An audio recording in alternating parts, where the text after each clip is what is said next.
O Bitcoin já caiu 30% desde o topo histórico dele, que foi ali de 124 mil dólares. Agora a gente está, hoje, quando eu gravo, tá 87 mil dólares.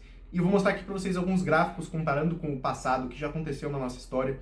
Alguns gráficos para vocês entenderem se está num bom momento de compra, se esses costumam ser bons momentos de compra, se a gente está no fim do ciclo, se a gente está no começo de um ciclo ou no início de um bear market, para você entender o que está acontecendo, o que aconteceu com o Bitcoin e muito mais, beleza? Então, mostrando aqui primeiramente o Fear and Greed Index, que ele mostra o índice de medo e ganância do Bitcoin.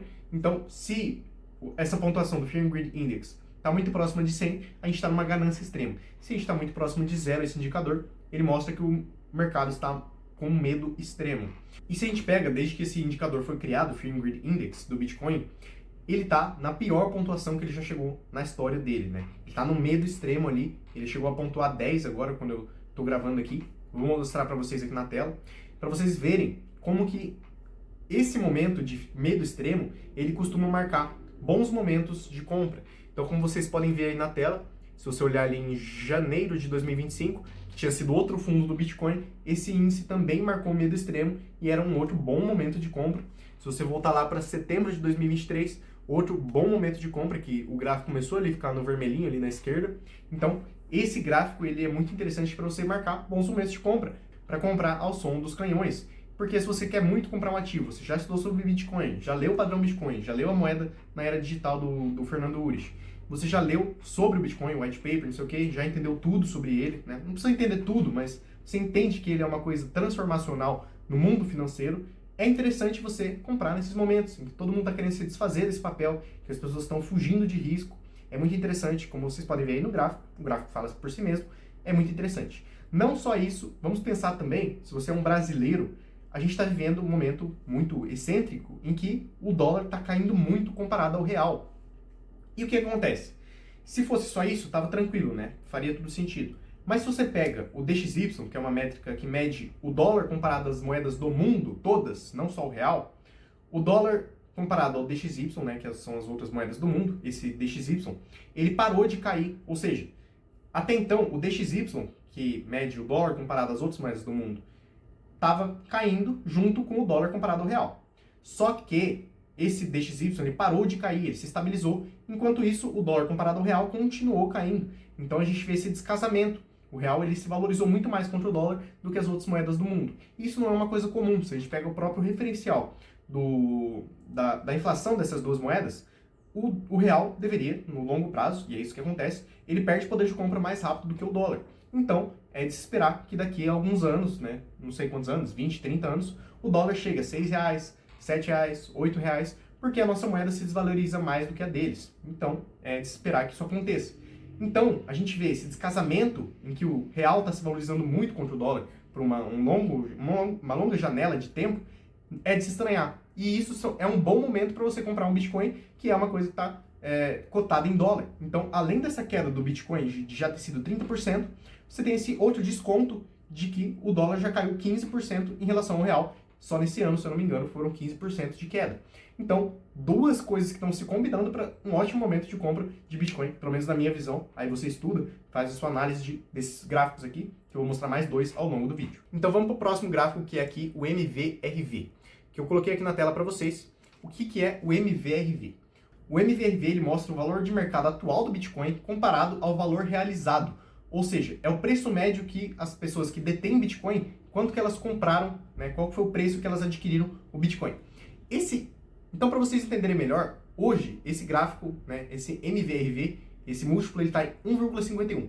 Isso significa que as pessoas, na média, que compraram Bitcoin, estão com 50% de lucro no dia de hoje, mesmo com essa queda toda. Então, esse gráfico aqui, ele mostra que o Bitcoin ele ainda pode cair muito mais do que ele já caiu. Por quê? Se essas pessoas estão com 50% de lucro, elas têm muito mais chance de realizar esse lucro logo do que esperar que elas fiquem no prejuízo, por exemplo. Porque imagina se elas ficam segurando isso, e aí o gráfico vai caindo, chega uma hora que elas estão no prejuízo, sendo que elas poderiam ter realizado lucro.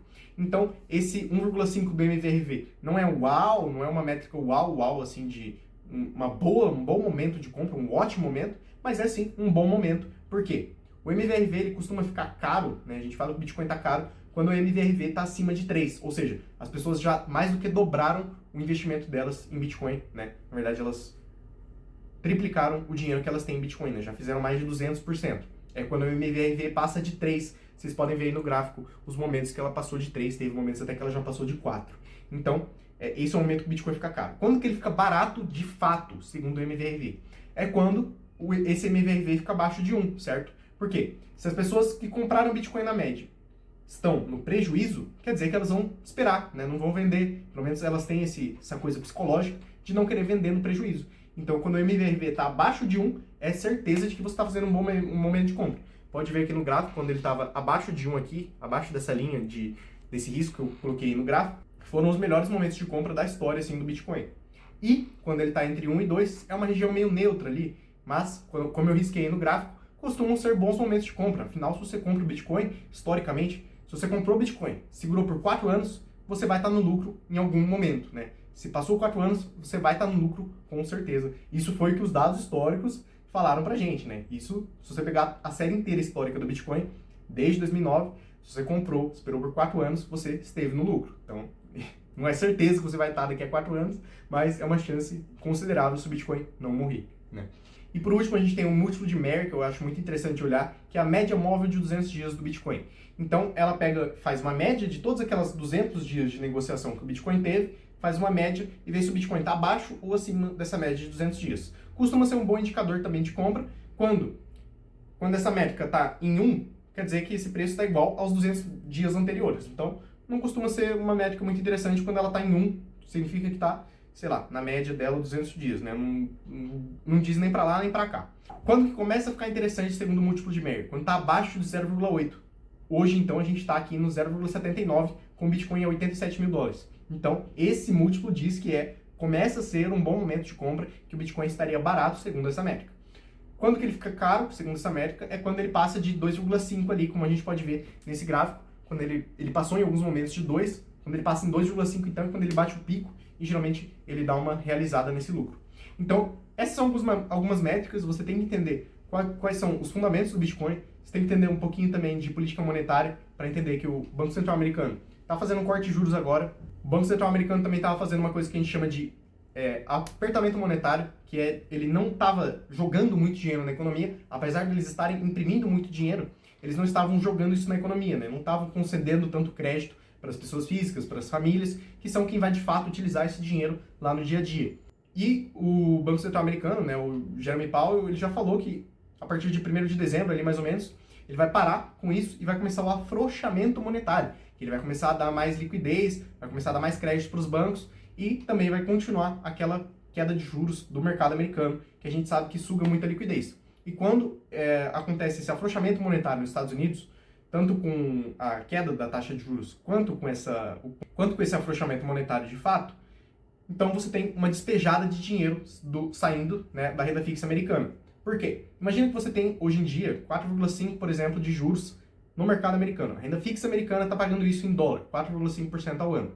As pessoas, né, os investidores tradicionais, estão achando isso muito interessante, estão colocando dinheiro lá. Isso suga, como se fosse um canudo, isso suga a liquidez do mundo para esse ativo. E agora, quando a gente está tendo esse afrouxamento monetário, ele tá, não está ficando mais tão interessante. Imagina o cara lá que está com bilhões de dólares para investir, ele está falando, eu estava ganhando 4,5 parado aqui em dólar, né, ao ano, e agora está diminuindo, está 4,25, daqui a pouco vai estar 4, daqui a pouco 3,5. Então, ele está vendo que isso está minando aquela mina de ouro, está acabando. E aí ele vai despejando dinheiro para o mundo. O Brasil está barato, Bitcoin está barato, não sei o que está barato. E o Bitcoin ele costuma ser uma esponja. Quanto mais dinheiro tem no mercado, a gente volta para aquela tese de que ativos reais e ativos que são deflacionários, ou seja, tem mais gente querendo comprar Bitcoin do que Bitcoin sendo produzido de fato, minerado, esse ativo ele fica deflacionário, né? Ele cresce o poder de compra dele com o passar do tempo. E quando você tem mais dinheiro sendo injetado na economia, como o Bitcoin é uma coisa que não dá para você imprimir mais, né? É uma coisa escassa de fato, o Bitcoin serve como uma esponja para essa liquidez global. Quando você tem então esse afrouxamento de juros, o afrouxamento monetário também, o Bitcoin ele costuma se beneficiar disso ao longo prazo. Então, essa foi a minha decisão e eu comprei Bitcoin, estou comprando aqui nessa queda, eu dividi o meu caixa em uns 8 aportes e eu estou fazendo alguns aportes enquanto o Bitcoin vai caindo. Comprei a 93, comprei a 90, comprei a 87, comprei a 83 também, que eu acho que chegou, e estou fazendo umas compras, dividindo esse aporte para não aportar tudo, que a gente nunca sabe onde vai ser o fundo.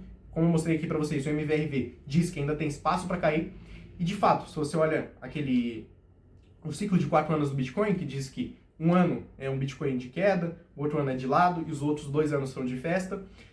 Esse ano do Bitcoin, esse último ano agora, 2025, em outubro, a gente marcou meio que o topo do ciclo, ali que foi que eu vendi ali em setembro, que eu vendi quando o Bitcoin estava 115 mil dólares, e aí realizei metade do meu lucro, e aí como tem esses 4 anos, que acabou ali em outubro, agora a gente teria um ano de queda, se fosse repetir esses 4 anos, teria um ano de queda até outubro de 2026, depois, não é tão exato assim, mas vocês estão entendendo, um ano de queda, um ano de lateral e depois 2 anos de alta, 2 anos aí de explosão. E a gente não sabe se esses ciclos vão se repetir, porque agora a gente tem os institucionais, a gente tem as Bitcoin Treasury Companies que estão comprando muito Bitcoin e tem os institucionais que estão entrando muito forte no jogo e agora a gente tem até os bancos centrais, como a República Tcheca, que comprou pela primeira vez na história, é um banco central que comprou de fato Bitcoin, né? Os outros Bitcoins que esses países tinham, por exemplo, os Estados Unidos, a China, a Rússia, eles confiscaram de ladrões, ladrões, etc. E pela primeira vez na história, alguém comprou Bitcoin de fato.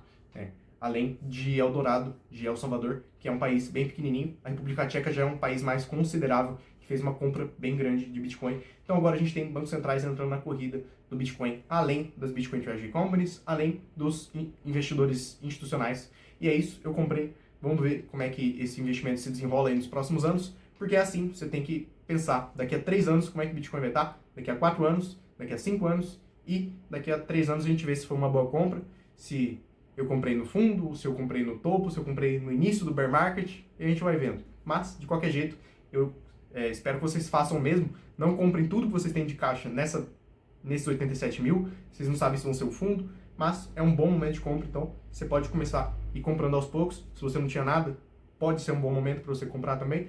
Analisa, faz a sua análise, estuda bastante e é isso. Vamos ver no futuro se isso foi um bom aporte ou não. De qualquer forma, vai estar registrado aqui no YouTube se foi uma catástrofe ou se foi um ótimo investimento. E se vocês quiserem saber mais sobre 5 lições do dinheiro, se você gostou aqui do canal, vou deixar aqui esse vídeo, foi um dos melhores vídeos que eu fiz no canal. Você pode clicar lá, que tá bem legal. Valeu, falou!